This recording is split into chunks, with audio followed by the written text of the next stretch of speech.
If China owns 800 billion of US debt, How did the U.S. become so indebted to China? First, it all starts with how the U.S. government borrows money. When Washington needs cash to fund programs or cover deficits, it issues Treasury bonds. These bonds are like IOUs. The government promises to pay back the loan with interest. But here's the kicker. These bonds aren't just bought by Americans. They're sold worldwide, and China has been one of the biggest buyers. So, why is China so interested in lending money to the U.S.? The answer lies in trade. For decades, the U.S. has been importing far more from China than it exports to China. Think electronics, clothes, and gadgets, all that made in China stuff. When Americans buy these goods, China gets paid in U.S. dollars, which it stores in its foreign reserves. But instead of just letting those dollars sit there, China reinvests a big chunk of them by buying U.S. Treasury bonds. But this isn't just about making money.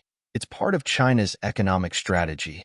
By buying U.S. debt, China keeps demand for the dollar high. This helps stabilize its own currency, the yuan, making Chinese goods cheaper on the global market.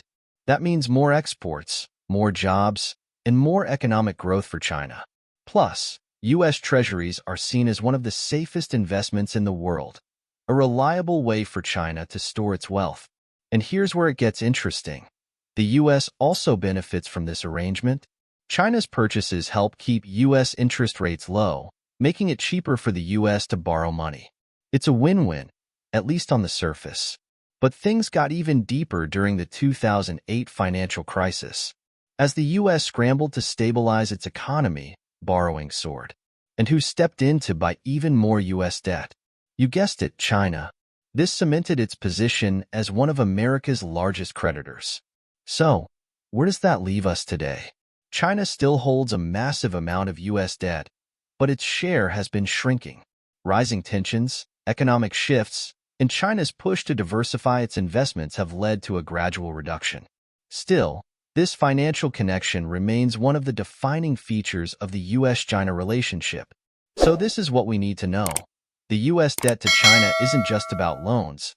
It's the result of decades of trade, economic strategies, and global interdependence. It's a delicate balance, two economic giants deeply intertwined. One depends on the other to buy, and the other depends on the first to lend. A partnership and a potential flashpoint.